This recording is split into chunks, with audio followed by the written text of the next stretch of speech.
বিসমিল্লাহির রহমানির রহিম। আসসালামু আলাইকুম সুপ্রিয় দর্শক, এই মুহূর্তেই অবস্থান করছি সুন্দর একটা পরিবেশ, প্রাকৃতিক সৌন্দর্যময় একটি জায়গা। আপনারা হয়তো অনেকে এসেছেন, অনেকেই চিনেন এই জায়গাটি। এই জায়গাটি আপনাদেরকে পরিচয় করিয়ে দিই। এই জায়গাটি হচ্ছে আমাদের সুবর্ণচরের মধ্যেই, ওই পাশে হচ্ছে হাতিয়া, এই পাশে হচ্ছে সুবর্ণচর।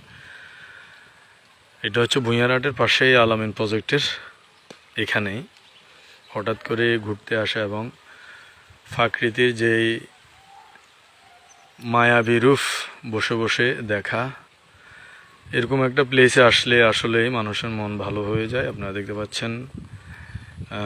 এবং আমাদের সাথে ঘুরতে এসেছে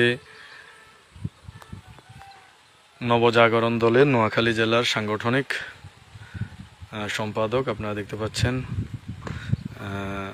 ফখরুল ইসলাম সোহেল। পরিবেশ উপলব্ধি করতেছে, উপভোগ করতেছে। আসলে এসব জায়গায় আসলে মন ভালো হয়ে যায়। খুব সুন্দর একটা জায়গা। এখানে একটা মাঠ, খেলার মাঠ দেখা যাচ্ছে, ছেলেরা খেলতেছে এবং দেখতে পাচ্ছেন একটা সুন্দর রাস্তা, সবাই হাঁটতেছে, গল্প করতেছে।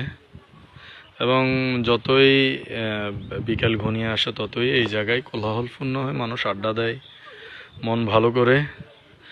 তাই আমার তালতোকে নিয়ে চলে আসলাম, আমরা দুই তালতো ঘুরতে এই জায়গাটিতে ঘোরার জন্য চলে আসলাম।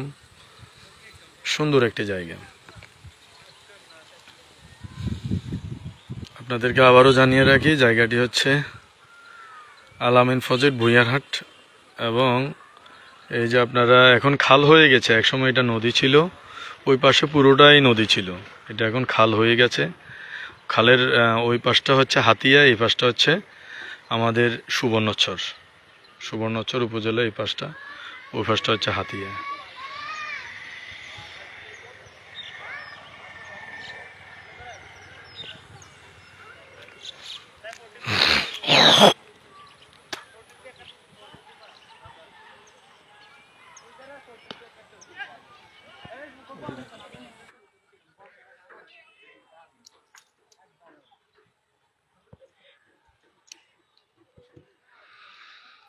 সারি সারি নারকেল গাছ রাস্তায় এবং সবুজ ঘাসে ভরা এই এলাকার পরিবেশটা খুবই সুন্দর একটি পরিবেশ, অসাধারণ মনোমুগ্ধকর পরিবেশ সত্যি।